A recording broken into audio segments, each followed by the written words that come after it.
아멘. 주님을 찬양합니다.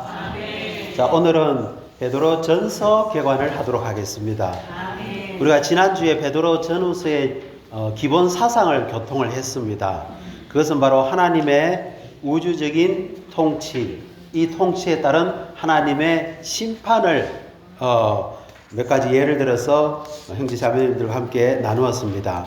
그래서 오늘은 이제 베드로 전서 내용 안으로 들어갈 텐데, 그 전에 지난주 했던 것을 다시 한번 개요를 통해서 다시 한번 확인하도록 하겠습니다. 그 로마서 1번에 보면 베드로 전서와 베드로 후서는 하나님의 우주적인 통치에 관한 것이다. 아멘. 하나님은 영원 전부터 영원 미래까지 그분이 다스리는 하나님의 왕국이 있습니다. 그렇죠, 그죠?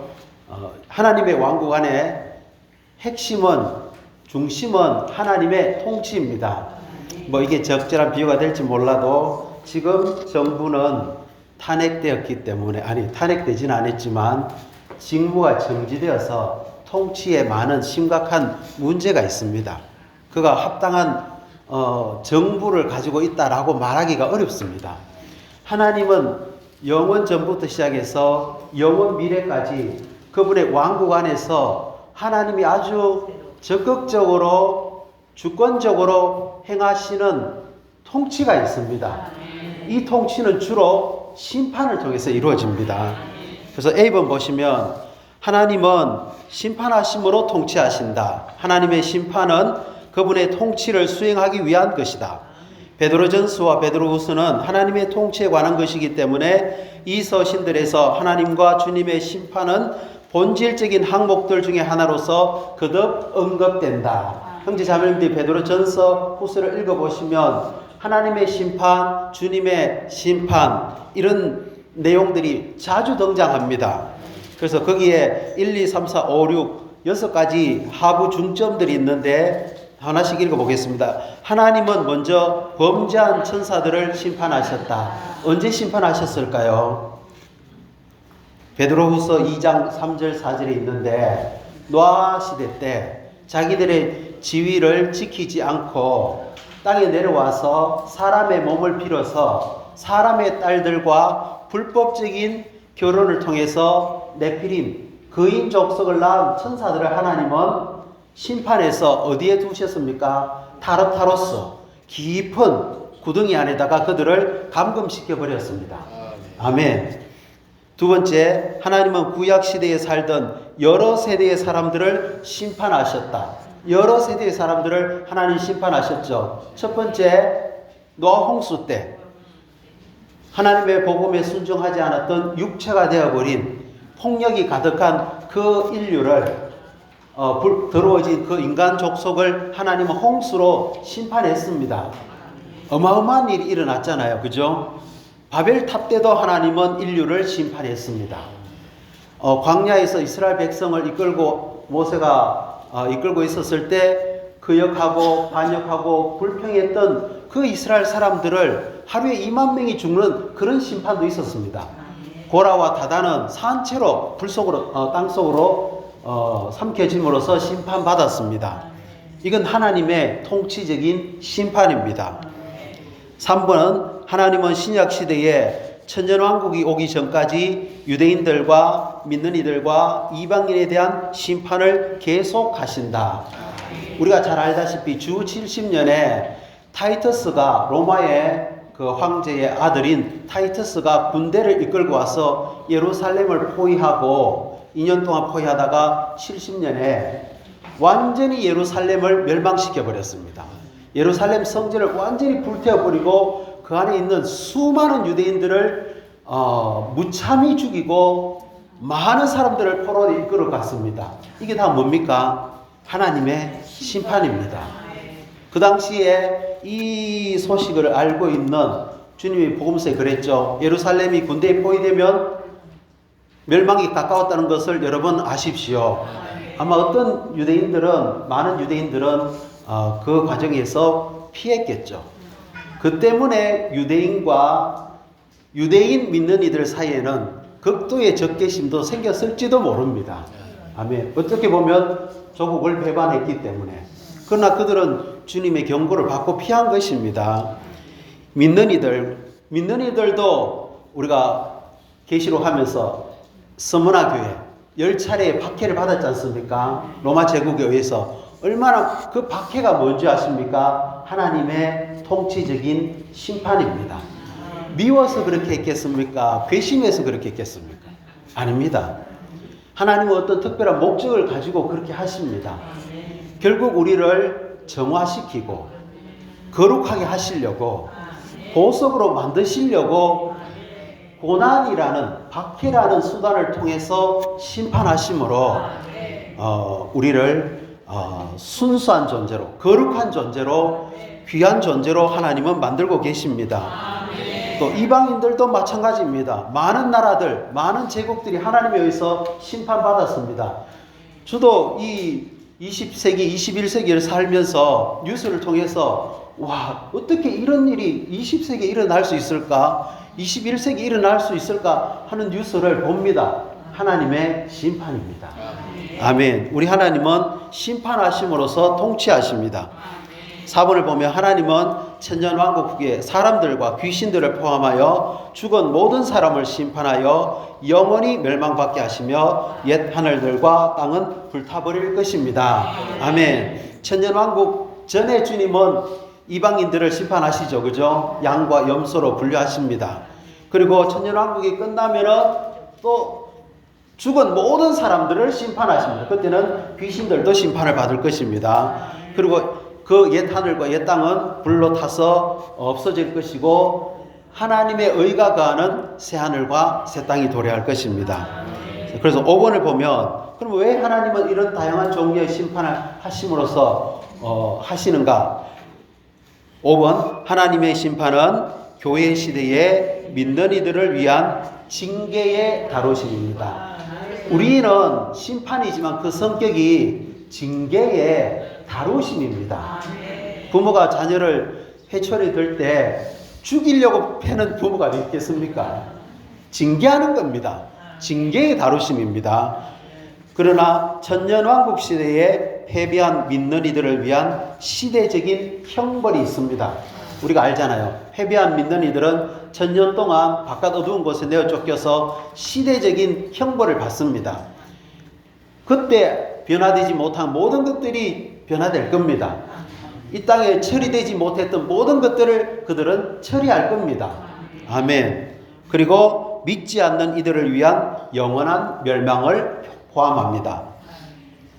그래서 우리에게 있어서 이 시대에 징계적인 다루심이 있든지, 천년왕국 때 시대적인 형벌이 있든지, 우리는 하나님의 그 권능의 손에 의해서 일어나는 심판의 통치를 벗어날 수가 없습니다. 형제자매들, 하나님 우리 사랑하잖아요. 그분은 우리 아버지십니다.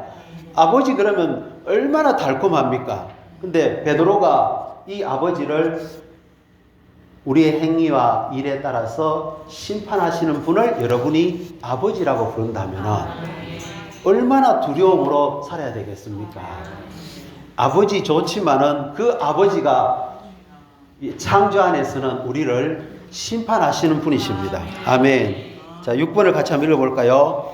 하나님은 여러 종류의 심판을 통해 온 우주를 깨끗하고 순수하게 하셔서 그분의 기쁨을 위해 의로 가득한 새로운 우주인 새하늘과 새 땅을 소유하실 것이다.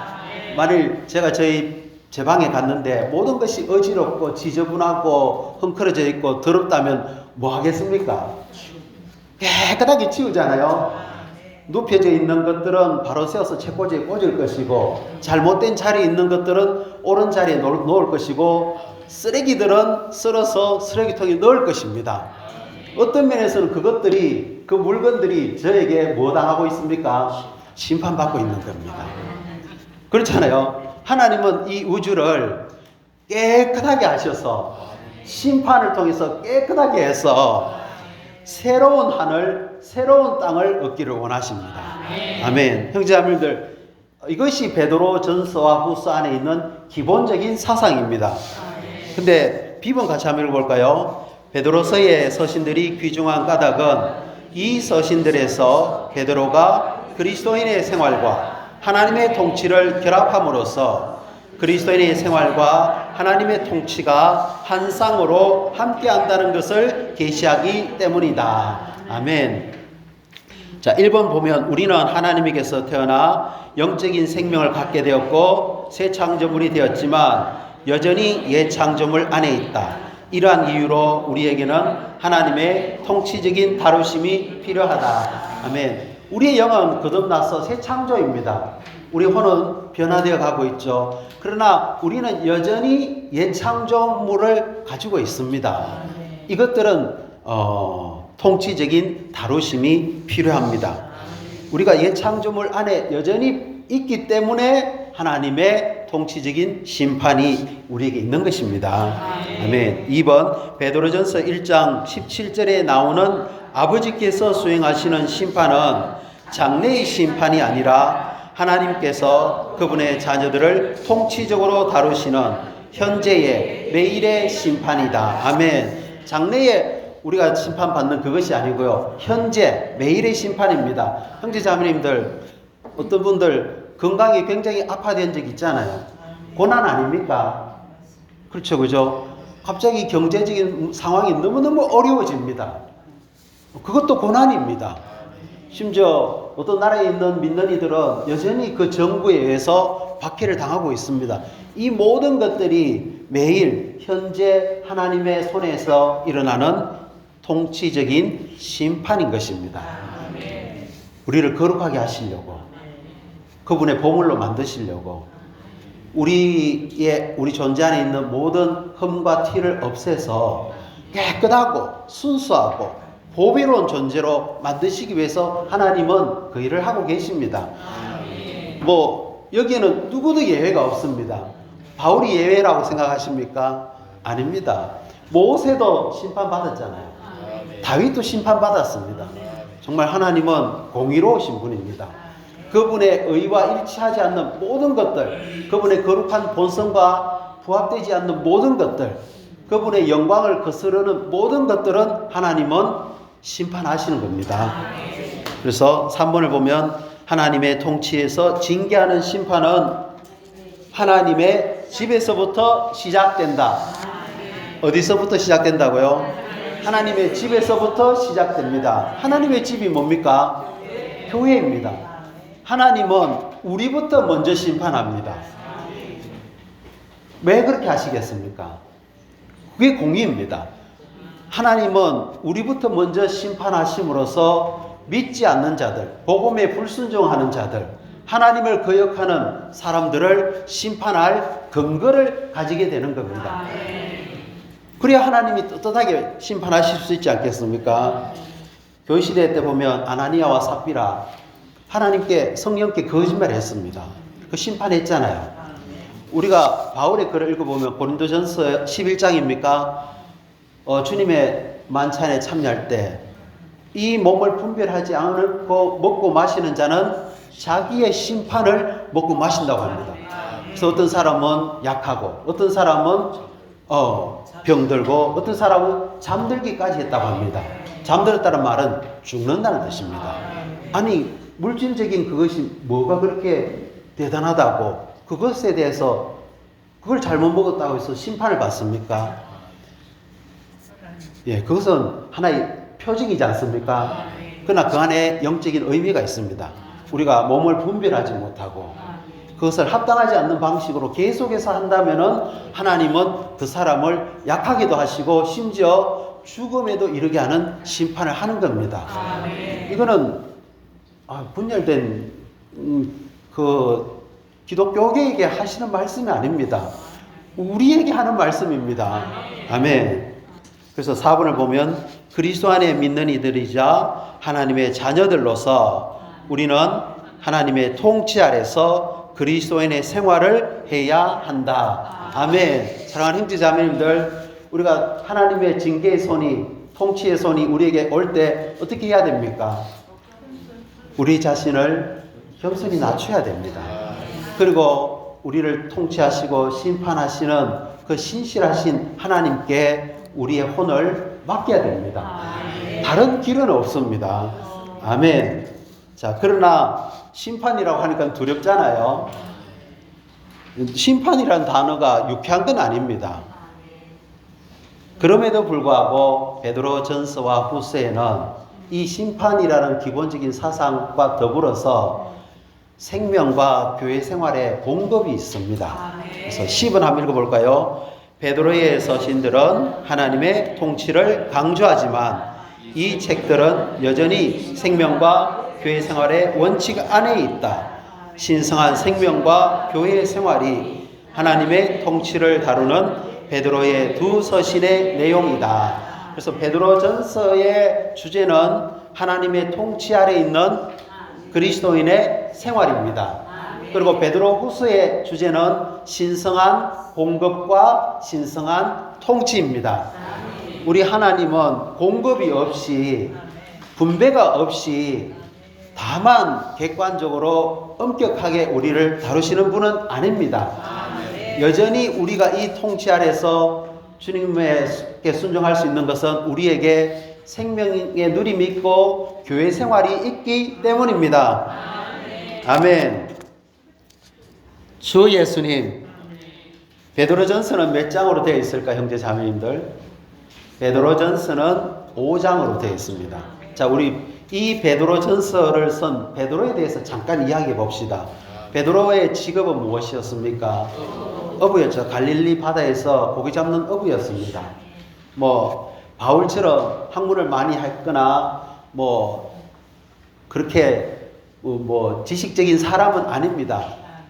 거친 바다 환경에서 고기를 잡는 어부였고, 어느 날 주님이 그를 찾아와서 그를 불렀습니다.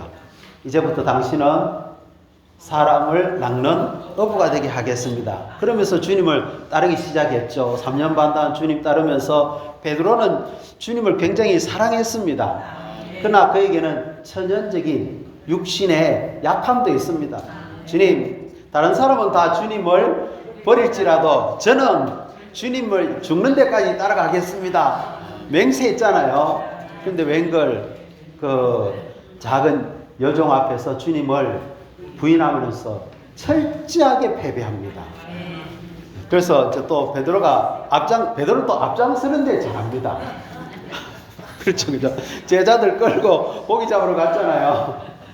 아멘. 근데 예수님의 제자 요한이 어느 날 보니까 그들이 이제 막 새벽에 고기를 잡는데 한 마리도 못 잡았습니다.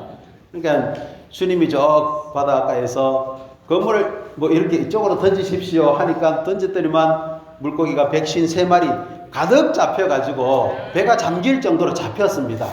요한이 보니까 예수님인 걸 알았습니다. 주님이시다 하니까 베드로가 어떻게 행동했는지 아십니까? 예, 속옷만 입고 있다가 겉옷 입고 바다에 뛰어들어가지고 헤엄쳐서 주님 만나러 갔습니다. 다른 제자들은 뭐인 줄 압니까? 노져가지고 갔습니다. 야, 나는 이런 베드로를 사랑합니다. 주님이십니다 할 때 격식 다 차리지 마시고요. 그냥 달려가시기 바랍니다. 그런 베드로였습니다. 그가 주님을 이제 사도행전 보면 그 성령으로 기름 부음 받고 변화되었지 않습니까? 그래서 이전의 베드로가 아닌 아주 담대한 장군과 같이 부활 안에 있는 사람으로서 그리스도를 위해서 증언하면서 고난을 당했습니다.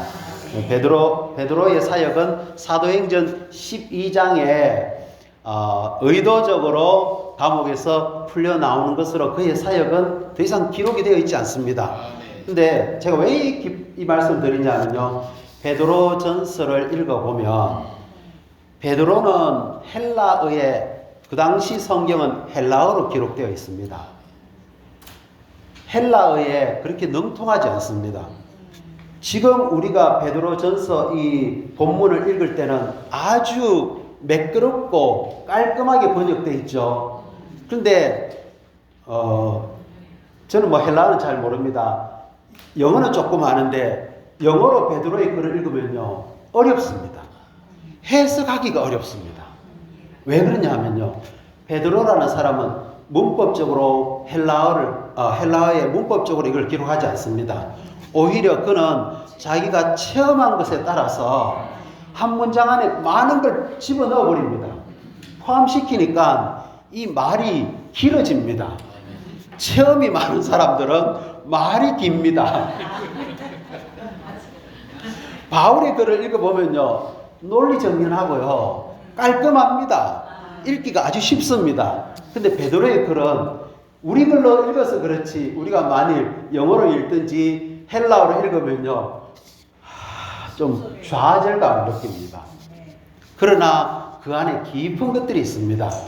아멘. 그래서 라이프 스타디에서 위트니스리 형제님이 우리가 바울을 그를 귀하게 여기고 바울을 감상하는 것도 있지만 형제님은 나는 베드로의 글을 너무너무 감상한다. 베드로라는 사람의 이 체험을 너무너무 귀하게 여긴다. 그래서 이 베드로 전서가 5장이 있는데 제가 베드로의 썼던 표현들을 다른 글들에는 잘 찾아보기 어려운 표현들을 좀 소개하겠습니다. 아멘. 베드로는 믿는 이들을 흩어져 사는 체류자들이라고 말합니다. 그리고 그들은 그리스도의 피가 뿌려진 사람들이라고 합니다. 다른 어디에서 이런 표현을 들어본 적 있습니까? 우리는 예수 그리스도의 피를 통하여 구속받았다 이런 표현을 쓰지, 우리 베드로는 직접 구약의 그 짐승의 피를 뿌리듯이 믿는 이들에게 그리스도의 피가 뿌려졌다 이렇게 말합니다. 근데 여러분들 아십니까? 우리에게 뭐가 뿌려졌다고요? 그리스도의 피가 뿌려져 있습니다. 아멘. 그리고 하나님께서 그리스도의 부활을 통해서 우리를 거듭나게 해서 무엇을 갖게 했다고요? 살아있는 소망을 갖게 했습니다. 바울의 글에도 소망이라는 단어가 나옵니다. 근데 살아있는 소망. 여기서 또 하나 말씀드릴게요. 체험이 많은 사람은요, 형용사를 많이 씁니다. 그냥 소망이라고 하지 않습니다. 살아있는 소망. 하늘에 간직되어 있는 유업인데 이 유업을 그냥 유업이라고 하지 않습니다. 썩지 않고 더러워지지 않고 시들지 않는 유업. 이것이 우리를 위해서 하늘에 간직되어 있습니다. 마지막 때에 나타나기로 되어 있는 구원. 그냥 구원도 아닙니다. 마지막 때에 나타나기로 되어 있는 구원. 그 다음에 우리의 믿음의 시련. 우리의 믿음에다가 그는 시련이라는 것을 첨가했습니다. 그런데 이것이 어떻다고요? 보배롭다는 겁니다. 불로 연단하고만 금보다도 훨씬 더 보배롭습니다. 아멘. 여러분의 믿음의 결말인 혼의 구원을 얻게 될 것입니다. 자, 빨리빨리 넘어갈게요. 여러분은 모든 생활 방식에서 거룩하게 되십시오. 여러분이 아버지라고 부르시는 그분은 심판하시는 분이십니다. 헛된 생활 방식에서 우리를 그분의 피로 구속했습니다. 베드로의 글에는요, 생활 방식이라는 말을 많이 합니다. 형제 자매님들, 주님이 그분의 피로 우리를 구속하셨습니다. 어디에서 구속하셨습니까? 헛된 생활 방식에서. 예, 베드로는 그렇게 말했잖아요. 바울은 뭐라고 이야기했습니까? 율법의 저주에서 우리를 구속했다.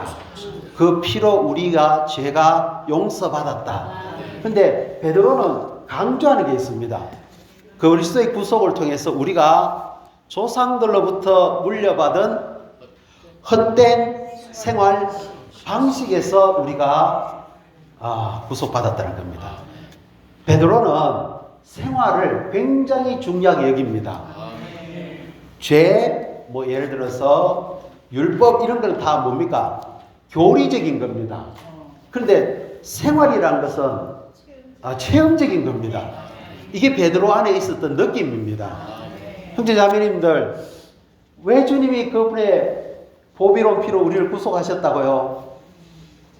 헛된 생활 방식에서 우리를 구속하기 위해서.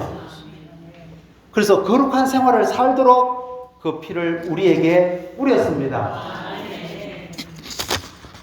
제 말을 한번 평가해 보십시오. 주님이 나를 위해서 십자가에 죽으셨습니다. 그 귀한 피를 흘렸습니다. 그래서 내 죄가 용서되었습니다. 그 다음에 우리가 나오는 말이 뭡니까? 아멘. 감사합니다. 주님 사랑합니다. 그걸로 끝입니다. 그런데 베드로가 인식하는 구속은 그게 아닙니다. 생활을 이야기합니다. 그러니까 이거는요, 한번 아멘 감사합니다로 끝나는 게 아닙니다. 내 생활 전체를 주의하게 만듭니다. 안 그렇습니까? 이게 다른 차이점입니다. 베드로는 또 그렇게 이야기합니다. 여러분이 진리에 순종하여 자기 혼을 정결하게 했다고 합니다. 형제 자매님들, 우리의 혼이 정결하게 되고 있습니까? 진리의 말씀으로 정결하게 되어서 형제를 거짓 없이 사랑하게 된다. 이게 베드로가 인식하고 있는 혼의 정결입니다. 그리고 베드로전서 2장에 말씀에 순전한 젖을 사모하십시오. 아멘. 우리가 말씀을 읽어야 된다. 말씀을 사랑해야 된다. 베드로는 이 말씀을 뭐라고 표현합니까? 순전한 젖이라고 합니다. 성장을 위한 젖입니다. 또 주님 자신을 살아있는 보배로운 돌이라고 합니다. 체험이 없다면 그 주님이 보배로운 돌이라는 말을 할 수 있겠습니까? 그리스도, 예수 그리스도, 하나님의 아들, 뭐 이렇게는 표현할 수 있겠지만 베드로에 있어서 예수님은 어떤 분이냐면요, 살아있는 보배로운 돌입니다. 이 변화의 사상을 의미하고 있습니다. 여러분은 거룩한 제사장 체계입니다. 이 말은 베드로가 쓴 표현입니다. 여러분은 선택받은 족속입니다. 혈통이 다르다는 겁니다. 아멘. 여러분은 왕들인 제사장 체계입니다. 바울도 복음의 제사장이라는 표현을 썼습니다. 그런데 베드로는 그 제사장과 왕의 직분을 결합시켜 버립니다. 왕들인 제사장 체계라고 말하는 겁니다. 여러분은 거룩한 민족입니다.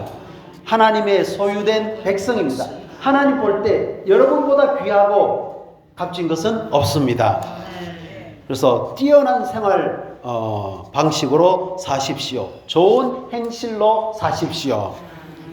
베드로가 또 이렇게 말합니다. 하나님의 고난을 당하다가 하나님에 대한 의식, 양심 때문에 그 박해를 당할 때 그 당하는 고난을 통해서 슬픔을 참으면 그것이 뭐라고요?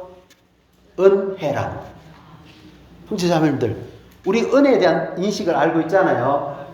은혜에 대한 가장 낮은 차원은, 은혜는 하나님께서 값없이 주시는 호의, 물질적인 좋은 것들, 그건 아주 낮은 개념입니다. 은혜는 우리의 체험과 누림을 위해서 우리에게 주신 하나님 자신이 은혜입니다. 근데 베드로가 인식한 은혜를 뭔지 아십니까? 우리가 고난 당할 때 하나님에 대한 그 의식, 양심 때문에 그 슬픔을 참는다면 그 자체가 뭐라고요? 은혜라는 겁니다. 아멘. 놀랍지 않습니까? 이게 교리입니까? 이론입니까? 이건 체험입니다. 이건 생활입니다. 또 우리 혼의 목자와 감독이신 분에게로 우리가 돌아가게 되었다고 이야기합니다. 베드로는 주님을 뭐라고 불렀습니까? 혼의 목자요. 혼의 감독자라는 겁니다. 형제자매님들, 주님이 지금 우리 영 안에서 뭐 하고 계시겠습니까? 우리 혼을 감독하고 계십니다. 목양하고 계십니다. 저라는 인격은요, 정말 생각, 감정, 의지가 너무너무 문제 많습니다. 성경 좀 보다가 갑자기 생각이 딴 걸 생각합니다. 감정은 조금만 이래 하면은 막 울그락불그락 이 기복이 너무 심합니다. 합당한 걸 선택하지 못하고 우왕좌왕 갈팡질팡합니다. 이런 우리의 혼을 주님은 목자로서 감독하고 계시고 보살피고 계십니다. 아멘. 자, 베드로가 아내들에게 이런 말을 했습니다. 남편들은 여러분의 말 때문에 구원 안 받습니다. 여러분의 생활 방식, 순결한 생활 방식에 의해서 남편들이 구원받습니다. 주 예수님. 그래서 온유하고 정숙한 영에 썩지 않을 장식으로 마음에 숨겨진 사람을 단장하십시오. 베드로는 우리 사람의 영을 뭐라고 표현하냐면 마음에 숨겨진 사람이라고 합니다. 영 하는 말보다 마음에 숨겨진 사람 하고 오죠. 아멘. 그 다음에 남편들에게 베드로는 이런 말을 합니다. 아내들에 대해서 뭐라고 이야기하냐면요, 아내들은 더 약한 여성의 그릇이라고 합니다. 우리 남편들은 다 이해합니다. 아내들은 참 약합니다. 더 약합니다. 남편들도 약하지만 우리보다 더 약합니다. 그러면서 아내에 대해서 아주 놀라운 표현을 썼습니다. 생명의 은혜를 함께 상속받을 존재로서 존귀하게 여기십시오. 내만 주님 잘 누려서는 안 됩니다. 아내들도 집회 참석할 수 있도록 자녀를 돌봐주면서 집회를 참석할 수 있도록 배려해 준다면 생명의 은혜를 함께 상속받을 수 있는 분깃을 주는 겁니다. 생명의 은혜라는 주식회사에 우리 아내들도 한 부분이 있습니다. 사랑하는 형제님들, 아내들이 생명의 은혜를 누릴 수 있도록 무언가를 우리는 할 필요가 있습니다. 존중해 줘야 됩니다. 밥이나 하고 청소나 하고 애만 키우고 나는 집회 참석하고 이러면은 이건 안 되는 겁니다. 아내들도 집회를 참석할 수 있도록 뭔가 배려해 줘야 되고, 아내들도 활력그룹 할 수 있도록 내가 그날은 청소를 좀 해야 됩니다. 아멘. 그게 그 뜻인지는 잘 모르겠지만, 아멘. 베드로는 우리 마음 안에서 주님이신 그리스도를 거룩하게 하라고 이야기하고 있습니다. 자, 다 이야기할 수가 없습니다. 이만큼 베드로의 그런 표현은, 단어들은 다른 글들에서 보이지 않는 많은 체험적인 수식어를 붙이고 있고, 처음에 근거에서 말하고 있기 때문에 읽기가 쉽지 않고 많은 해석이 필요합니다. 그래서 형제 자매들, 저도 이 원통을 하기 위해서 베드로 전서를 많이 읽어봤습니다. 라이프 스터디도 추구해봤습니다. 결론이 뭔지 아십니까? 베드로라는 사람이 너무나 존귀하구나, 너무나 보배롭구나. 나는 왕국 안에서 바울도 보고 싶고요, 사도 요한도 보고 싶고, 이제 조금 바뀌었습니다. 베드로 형제님을 정말 보고 싶습니다. 아멘. 그래서 주 예수님, 아멘. 시간은 다 지나갔는데, 그래서 여기 베드로 전서에는 적어도 6개의 중점이 있습니다. 첫 번째는 그 믿는 이들이 삼일 하나님의 운행 아래에서 체류하고 있습니다. 그리고 그들은 말씀의 저저로 자라서 하나님이 거하실 영적인 집으로 건축될 필요가 있습니다. 아멘. 그럴 뿐만 아니라 그리스도인의 생활은 반드시 하나님의 통치적인 심판에 의한 고난들이 따를 때, 그 고난이 올 때 두려워하지 말고 무서워하지 말고 오히려 고난이 올 때 베드로는 크게 기뻐하라고 말합니다. 아멘. 그 고난을 받을 때 우리가 은혜이신 하나님을 누리면 우리 위에 계신 성령께서 우리 위에서 우리를 공급하시고, 마치, 자, 요거는 하나 말씀드릴게요. 형제자매님들, 이게 우리 똑같은 개요 복사본을 갖고 있습니다. 이게 원래는 하얀 종이였습니다. 원본이 하나 있었습니다. 복사기에 원본을 딱 올려놓습니다. 그 다음에 많은 종이들이 있습니다. 원본은 그리스도입니다. 하얀 종이는 우리들입니다. 버튼을 딱 누르잖아요. 종이가 싹 올라가면서 복사기를 잘 보시면 빛이 확 비칩니다. 그리고 거기에 뜨거운 열이 있습니다. 뜨거운 열이 뭘까요? 환경을 통해서 오는 고난들입니다. 그것이 하나님의 통치입니다. 그럴 때 이 하얀 종이에 원본과 똑같은 글자들이 쫙 찍히는 겁니다. 이런 식으로 우리는 그리스도의 재생산이 되는 겁니다. 아멘. 그럴 뿐만 아니라 장로들에게 베드로는 양떼들을 하나님을 따라 목양하면은 그 결과가 아니고 보상이 있다고 했습니다. 보상이 뭐냐 하면은 시들지 않는 영광의 면류관입니다. 사랑하는 형제자매님들, 우리 다 누굽니까? 여기 보니까 젊은 분은 없네요. 우리 다 영어로는 엘더, 장로들입니다.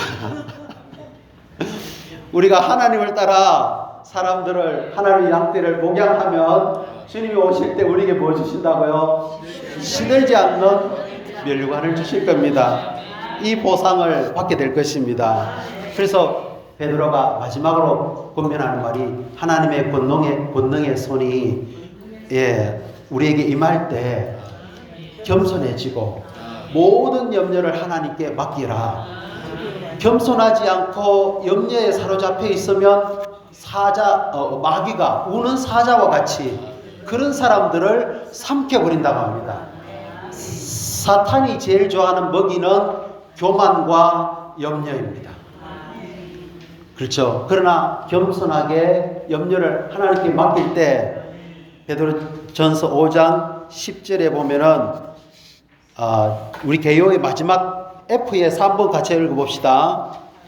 그리스도 예수님 안에서 그분의 영광 안으로 우리를 부르신 모든 은혜의 하나님은 고난받는 우리를 직접 온전하게 하시고 견고하게 하시며 강하게 하시고 털을 튼튼하게 하실 것이다.